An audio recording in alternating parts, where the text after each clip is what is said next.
ধনেপাতার গুণাগুণ বলে শেষ করা যাবে না, কিন্তু আমরা অনেকে এই ধনেপাতা খেতে পারি না, গন্ধ লাগার কারণে কোনোভাবেই খেতে পারি না।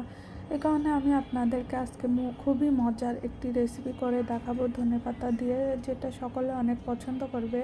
যারা খান না তারাও এটা খুবই মজা করে খাবে এবং সন্ধ্যার নাস্তা হিসাবে অসম্ভব মজার এটা। হ্যালো ভিউয়ার্স, আসসালামু আলাইকুম। Welcome to my cooking channel শখের হেসেল।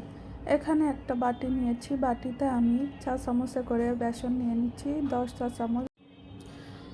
চামচ বেসন নিয়ে নিচ্ছি।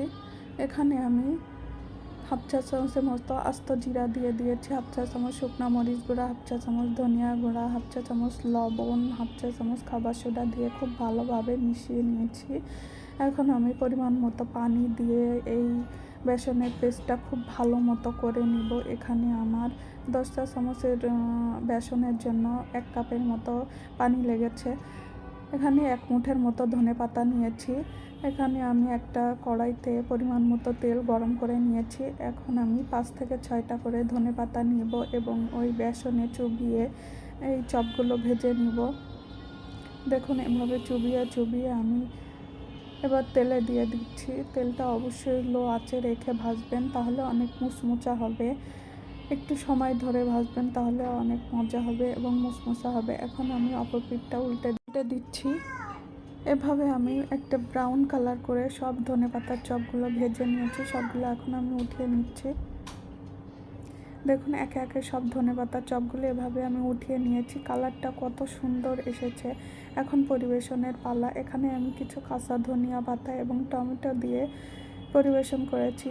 এটা আপনারা শসা, টমেটো, গাজর, বিভিন্ন সস দিয়েও খেতে পারেন, এমনিও খেতে পারেন, খুবই মজার হয়। যারা এই ধনেপাতা খান না তারা এটা অবশ্যই খেয়ে দেখবেন, ট্রাই করবেন। খুব দ্রুত সময়ে কম উপকরণ দিয়ে খুবই মজার একটা রেসিপি।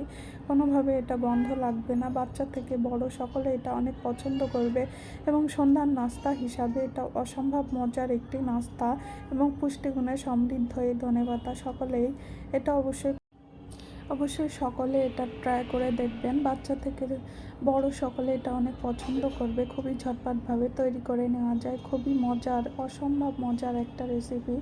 যারা ধনেপাতা পছন্দ করেন তাহলে তো কথাই নেই, আর যারা পছন্দ করেন না তারাও এখন থেকে এই রেসিপিটার কারণে ধনেপাতা অনেক বেশি পছন্দ করে খাবেন।